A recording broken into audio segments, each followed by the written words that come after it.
この土地を買収するから出て行け。嫌なら借金を一括で返すんだな。そんなの無理よ。この店は両親が残した形見なのよ。知らねえよ。土地も店もお前も全部俺のものだ。出て行って。今すぐ出て行って。これからもずっとここで美味しい定食をみんなに食べてもらうことが私の願い。だからこんな奴の言いなりになんて絶対にならない。いらっしゃいませ。何名様ですか？私の名前はひとみ。この小さな定食屋を一人で切り盛りしている。もともとは両親が二人でやっていた店だ。あれは3年前。私が40歳の誕生日を迎えた日。あまりにもショックな出来事が起きた。両親が交通事故で帰らぬ人となったのだ。協議離婚が成立したばかりだった私に、遠慮せずに帰っておいで、定食屋を手伝ってほしいと言ってくれたのに、まさか2人一緒にいなくなってしまうなんて。まだまだ働くつもりだった両親の定食屋は、店舗の改装工事が済んだばかりで多額のローンが残った。私は飲食店のノウハウを知らないし、ましてやここは常連さんで成り立っていた店だ。引き継いだところで借金を返していけるかわからない。定食屋を畳むか悩んでいたとき、お葬式で声をかけてきたのは離婚したばかりの元夫。この度はご愁傷様です。あなたがお葬式に来るなんて驚いたわ。元妻とはいえ、両親にはお世話になったしな。定食屋はどうするの？閉めようか悩んでる。続けろよ。あの店は形見だろ？そんなこと言っても、私一人じゃどうにもならないわ。金が必要なら俺が貸してやるよ。元夫の発言はあまりにも意外だった。なぜなら、財産分与したくないがために離婚を拒んだケチな人だ。美容室やレストランを経営していて、お金はたくさん持っているけど、とんでもないドケチ。お前にはビタ一文やらん、と言ってのけた元夫との協議は1年以上まとまらず、疲れ果て早く離婚したかった私は条件を飲んだ。当然の権利を放棄するなんて、今思うともったいないことをした。結局私のものになったのは、キャリーバッグ一つ分の洋服と自分の貯金少しだけ。お金を貸してくれるの？あなたが？本当に？ああ。財産分与を拒んだあなたが？俺の金を分けるのと貸すのは別だろ？この人、財産分与は施しかなんかだと思ってるんだろうか。返すのはいつでもいいぜ。困ってるんだろ？ありがとう、助かるわ。今思えば、この時簡単に返事するんじゃなかった。藁にもすがりたい思いだったとはいえ、頼る人を間違えた。両親を急に亡くし、不安や狼狽で正常な判断ができなかったんだろう。私は元夫に借りた200万円と自分の貯金でローンを繰り上げ返済した。少しして定食屋を営業しながら経営の勉強を頑張る私に新しいパートナーができ再婚した。それを知った元夫は嫌がらせをしてくるようになったのだ。いらっしゃいませ。よあ、ひとみ。ってまた来たの？客に向かってその態度はなんだ？毎週のようにまずい定食を食いに来て売り上げに貢献してやってんのに。元夫が返すのはいつでもいいぜなんて言ってたお金なのに、気分で取り立てに来るからうんざり。しかも営業中。他のお客さんもいるのに、金返してもらいに来たぜとか言うのは営業妨害だと思う。俺、生姜焼き定食ね。あと貸してた金いくらか返してくれる？先週来た時に返したじゃない。あれっぽっち返されてもね。あなたが返せ返せってしょっちゅう来るからでしょ？少しずつで悪いけどきちんと返してるわ。このペースで返しても終わんないよ。終わんないって何？利子の分しかもらってないよ。利子？何のこと？私は念のためにと作成していた借用書を確認する。借用書といっても必ず返しますという文言と署名があるだけの書類だ。見て、利子の話なんか書いてないし聞いてないわ。適当なこと言わないでよ。冗談だよ。俺とお前の仲だろ。利子なんかいらないよ。あなたの気分で勝手に決めないで。言うことがコロコロ変わるので腹が立つ。ひとみ、金がないならまた貸してやってもいいんだぜ。これ以上絶対に借りないわ。なんだその態度。一括で返してもらってもいいんだぜ。どうしてそうなるのよ。早く生姜焼き作ってくれる？かしこまりました。私だってできることなら一括で返してこんな奴の顔を二度と見たくない。でもそうできないのは儲かっていないからだ。以前の常連さんは離れてしまって何とかしなければと試行錯誤する日々。レシピ通りに作ってもどうしても両親の味と同じにならない。利益はギリギリ。赤字の日もあり、実は廃業寸前。落ち込んでいる時に元夫の借金の取り立て。本当にストレスだ。勘弁してほしい。両親の残した定食屋を娘の私が潰すわけにいかない。なんとか続けていきたい。自宅に帰っても悶々としている私に夫が声をかけてきた。ひとみちゃん？何あなた。考え事は定食屋のこと？あんまり一人で思い詰めないでね。常に起死回生の策を考えている私。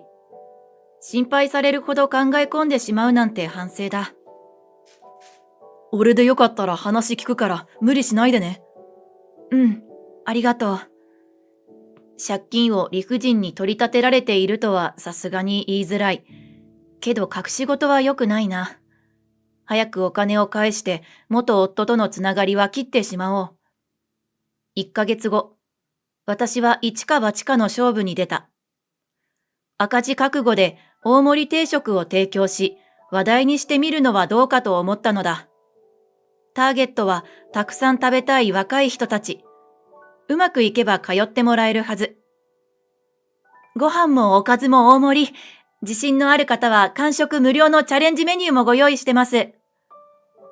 これが大当たり。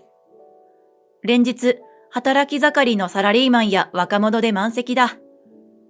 チャレンジメニューは残したらお持ち帰り OK なので、それを前提で頼む人が多い。前より単価が上がったけど、コストもかかるのでそんなに儲からない。けど、美味しそうにたくさん食べてくれるお客さんの顔を見ているだけで嬉しい。しかも、近くの高校の学生たちが SNS で拡散したらしく有名になり、なんと大食い YouTuber に撮影をお願いされた。お店の宣伝になると思い、心よく引き受けた。はじめまして、大食い YouTuber のたべこです。今日はよろしくお願いします。こちらこそよろしくお願いします。こんなに小柄で可愛い女の子が本当に大食いできるんだろうか。他のお客さんの迷惑にならないようにしますね。と言いながら慣れた様子でカメラをセッティングするたべこちゃん。テレビ番組に出るほどの有名人なのに礼儀正しくて好印象だ。定食は何を用意しましょうか？唐揚げ3キロでお願いします。3キロ？本当に食べられるんですか？唐揚げ大好きなんですよ。そういえばこの前、大食い自慢の柔道部男子がやっとの思いで1キロ食べてたな。あ、ご飯は1キロでお願いします。ご飯1キロですか？ご飯も大好きなんですよ。この小さな体のどこに入るんだろう。定食を用意している間に撮影が始まった。お店の外観やメニューなど、あちこちにカメラを向けられ、なぜか私が緊張してしまう。やあ、ひとみ、飯食いに来たぜ。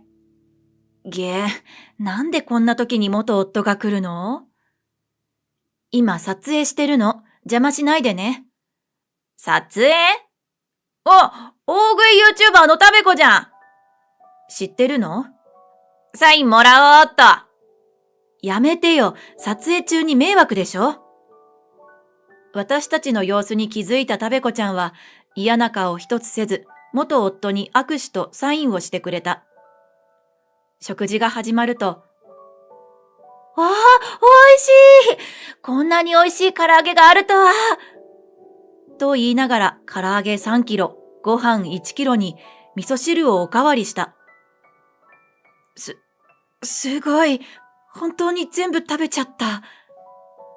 ごちそうさまでした。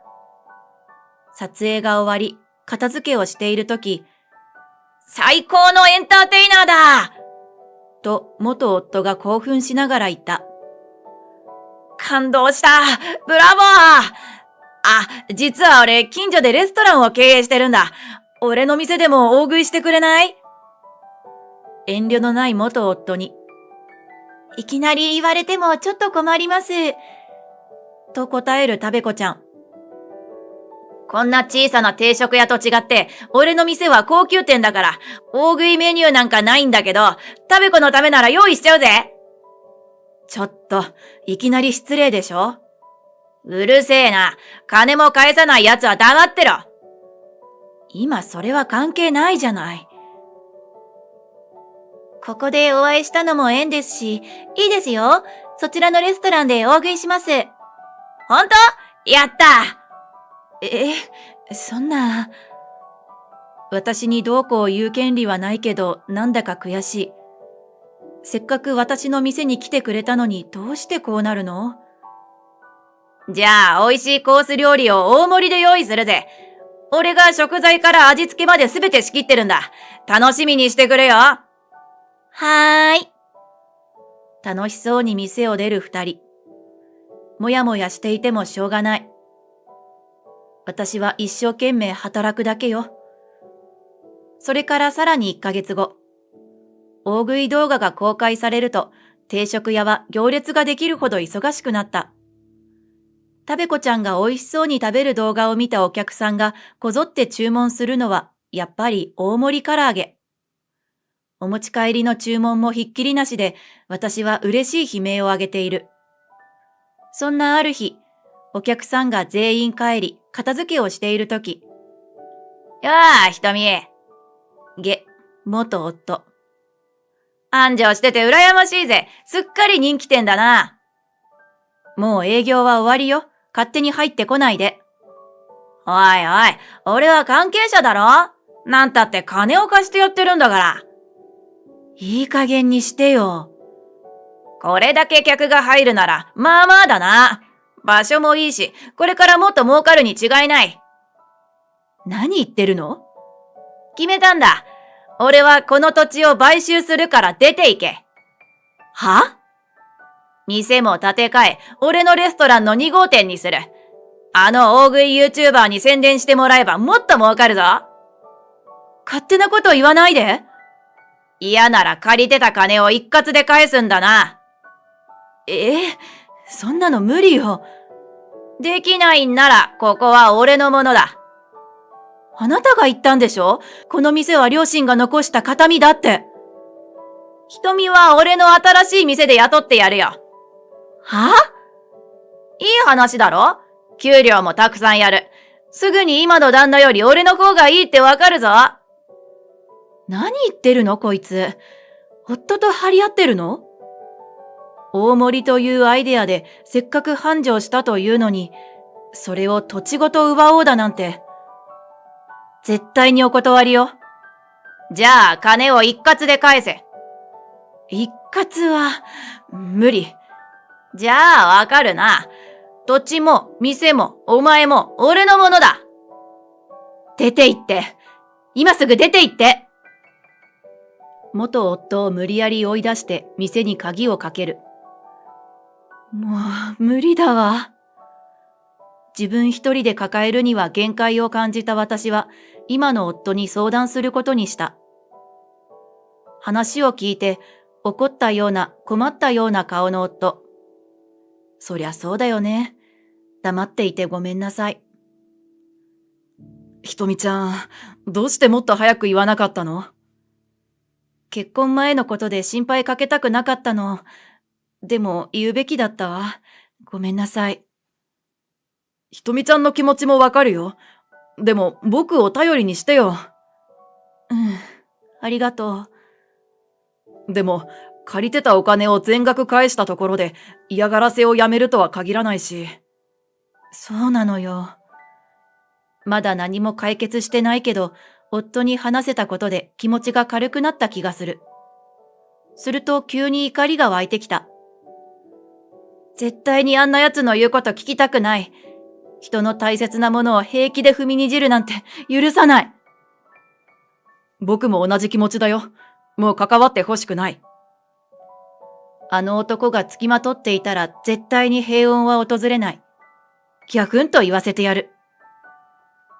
ところでひとみちゃん、腹が減っては戦ができぬということで、僕にも唐揚げを作ってくれないかな。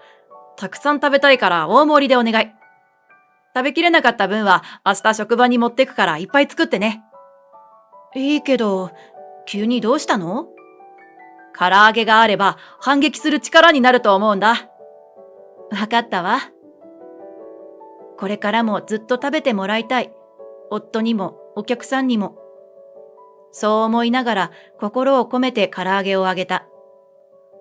それから数日、大盛り定食目当てのお客さんはもちろん、YouTuber のたべこちゃんのファンも食事をしたり写真を撮りに来店してくれた。地元のタウン誌の取材を受けたり、夕方のメニューの特集で撮影があったり、忙しく過ごしていて警戒するのを忘れた頃。よーい、ひとみ。元夫が現れた。どうだ？金は用意できたか？ニヤニヤと下品に笑っていられるのも今のうちだ。ええ、用意したわ。借りていた200万円、全額用意したわ。本当に？これでもういいでしょ？お金は夫が用意してくれた。嫌だったけど、一番早く解決する方法だし、やむを得ない。ひとみ、この金どうやって用意したんだ？どうだっていいでしょ？残念だけど、これは受け取れないな。は？これお前が稼いだ金じゃないだろ。だったら何？俺は、この定食屋で働くひとみに金を貸したんだ。この店の売り上げで返してもらわないと筋が通ってねえよ。へりくつばっかり言わないでよ。残念だな。また金が返ってこなかったよ。いい加減にしてよ。これじゃいつまで経っても終わらないじゃない。誰に向かって言ってんだ？元夫がカウンターに拳を叩きつけた衝撃で調味料がひっくり返る。やめて！この土地も店もお前も、俺の思い通りになればいいんだよ。今度はテーブルの上に並んだ食器を壁に投げつける。お客様用のお茶碗が大きな音を立てて割れてしまった。なんてことをするの？そうだ。この男のこういうところが嫌いで離婚したんだ。わがままで乱暴で、お金があれば人を思い通りにできると思っている。あんたなんて人として最低よ！許さない！その時、店の奥から夫が出てきた。そこまでです。動かないでください。器物破損の証拠の写真を撮ります。なんだ？誰だお前？ひとみの夫です。弁護士をしています。弱みにつけ込んで随分と横暴な振る舞いをしたようですね。そう。私の今の夫は弁護士。法律の専門家だ。脅迫、恐喝、詐欺の疑いもありますね。妻の弁護となったら、とことん争わせてもらいますが、どうしますか？この状況で笑う元夫にぎょっとする。お前が瞳の新しい旦那？俺は瞳の最初の旦那だ。へえ、弁護士先生ね。立派だな。上から下までじろじろと見てから、なあ、俺は被害者なんだよ。と言った元夫。は？何言ってるのよ。弁護士さんは瞳の話しか聞いてないだろ？俺は困ってる瞳に善意で金を貸して、なかなか返してもらえない被害者だよ。お店の営業中に借金の取り立てに来てると聞きましたが。売り上げに貢献するために食事しに来てやってるんだ。そのついでに貸してた金の話をするくらい罪にならないだろ？ちょっと嘘つかないでよ。嘘じゃねえよ。嘘よ。自分が言ったこと忘れたの？じゃあ証拠は？証拠？証拠もないのに人を嘘つき呼ばわりするなんてひどい女だよ。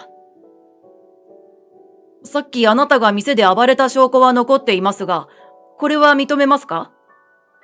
暴れた？俺がいつ？見てください。調味料をひっくり返したり、食器を割ったりしましたね。ちょっとよろけてぶつかっただけだし、手が滑っただけだろ？暴れただなんて冗談じゃねえよ。はぁ？わざとじゃない。わざとじゃないから許してくれるだろ？絶対わざとよ。証拠は？俺がわざとやったっていう証拠はあるのか？僕が話を聞いていましたので証言できます。おいおい、弁護士先生なら知ってるだろ？身内の証言って信用されないんだぜ。確かにそういう場合もあります。悔しい。証拠を出せと言われても何も出せない。何かないの？なんとかしてこの男を黙らせたい。しょうがないな。じゃあそろそろお願いできますか？はーい。夫に言われて出てきたのは見覚えのある可愛い女の子。あれ？タベコちゃん？はい。先日は美味しい唐揚げありがとうございました。いえいえ、こちらこそって、今日はどうしたの？身内ではなく、第三者として証言してくれて、なおかつ、証拠の動画を持っていますので来てもらいました。頼まれたので来ました。何も聞かされていなかった私もびっくり。夫が密かに動いてくれてたのか。とはいえ、どういうこと？なんでタベコちゃんが？この定食屋の大盛り唐揚げの後に、大盛りレストランフルコースの動画を撮影したんですけど。ああ、俺の店の大盛りだな。その時の動画が証拠になります。え？タベコちゃんが見せてくれた動画には、ふんぞり返った元夫が映っていた。あの定食屋を買収して、俺の店にするから協力してほしい。金ならいくらでも出す。店主の女の弱みを握ってるから、俺の思い通りになる。へへへ、面白くなってきたぜ。おい、タベコ、まだ食うのか？お前もう5キロ食ってるだろ。デザートも食うのか？おいおい、胃袋ブラックホールかよ。などと偉そうに話している元夫。これ、撮影してたのか？だって食べてる途中に話しかけてきたのはそっちですよね。私、大食い YouTuber ですよ。使えそうなものは撮影してるに決まってるでしょ。ふざけるな！消せよ！やめてください。触ったら訴えますよ。弁護士の夫には証拠が必要なことくらい分かっていたんだ。私のために協力してくれたタベコちゃんにも本当にありがとう。俺を誰だと思ってんだ？この辺の店で飯食えなくしてやるぞ。大食い YouTuber だかなんだか知らねえが、ちょっと有名だからって調子に乗るな。もうやめて。いい加減にして。お金はそこに用意してあるじゃない。お願いだからお金を持って帰って。やだね。お前に貸した金は一生なくならないんだ。タベコちゃんがそっと手を挙げた。さっき言ったと思うんですけど、職業柄使えそうなものは撮影してるんです。お前まさか。はい、もちろん今も撮影してるんですけど、さっさと止めろよ。どうやら生配信しちゃってて。ごめんなさい。でもわざとじゃないんで、おっさん的にわざとじゃないことは許してもらえる理論ですよね。テヘペロしながら見せてくれたスマホの画面には、1万人も見てるの？それに、このコメントって、元夫に対して、帰れというコメントのシュプレヒコール。食べ子ちゃんのスマホを掴んで、配信を止めろ！と叫んだ元夫に、痛いんでやめてください！とわざとらしく言う食べ子ちゃん。お前、どうしてくれるんだよ！生配信じゃ取り返しつかないだろうが！美味しくたくさん食べるのが売りの食べ子ちゃんのチャンネルでこんな大人の争いを配信するなんて、本当にごめんなさい。頭を下げようとした私に流れるコメントの嵐。唐揚げ、大盛り、頑張って。私を応援してくれてるの？なんて心強いんだろう。私のファンにおっさんの味方する人はいないですよ。お前のファンなんか知るが。サベコ、お前は俺から金を受け取るって言っただろうが、そもそもなんでこの定食屋の味方するんだ？そんなこと言ってないのは動画で確認できますし、おっさんの店のフルコースよりこの定食屋の唐揚げをまた食べたいんで。食べるのが仕事の私が言うんで間違いないですよ。おっさんのレストラン美味しくなかったし、店も汚いし、従業員の態度も悪いし、二度と行きたくない。そんな、5キロも食ってたじゃねえかよ。出されたものは残さないのが食べ子です。あんなに横柄な元夫が肩を落としてそれ以上は反論しなかった。意外にもショックだったらしい。同じ立場だから気持ちはわかるけど、この元夫がお客さんのことを大切にしてたとは思えないから自業自得じゃない？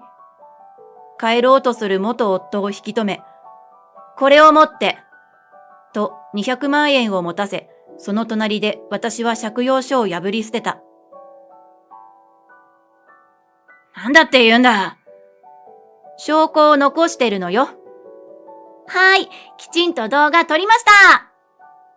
こんな店もう来ねえよ。と、捨て台詞を吐いて帰っていった元夫。食べ子ちゃんありがとう。本当に助かったわ。なんの、お礼は私じゃなくて旦那さんに。一生懸命だったんで協力したくなっちゃいました。私は夫にもありがとうと心を込めて言った。旦那さん、奥さんのためにお願いしますって言って、大盛りの唐揚げ持ってきてくれたんですよ。そんなことしなくてもいいのに。あの唐揚げは食べ子ちゃんに持っていくためだったのか。ありがとう二人とも。お礼がしたいんだけど。唐揚げ5キロでお願いします。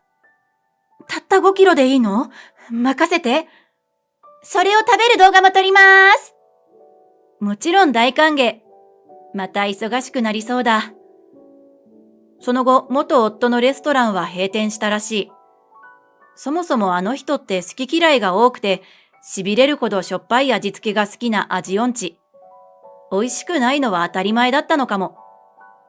元夫の醜態は、食べ子ちゃんの生配信によって広がり、ネットニュースになったり、暴露系の YouTuber にアポなし取材されたりと、悪い意味で有名人になった。けど、移り変わりの激しいネットの世界だ。世間はすぐに忘れる。私は絶対に忘れない。二度と頼らないし、会いたくもない。万が一、また私の前に現れたら、容赦なく警察を呼ぶわ。いや、それよりも動画を撮影した方が効果あるかな。生配信ですごく懲りたようだから。私は相変わらず大盛り定食を作っている。最近、夫の提案で何人か従業員を雇った。無理せず働くことで心に余裕ができて、前より心を込めて料理ができる気がする。唐揚げは有名になりすぎて、地方からお取り寄せまでされる人気商品になった。両親も今のお店と私を見たらきっと喜んでくれるだろうな。お腹いっぱいのお客さんの嬉しそうな顔が何より大切。これからもずっとこの定食屋を守っていきたい。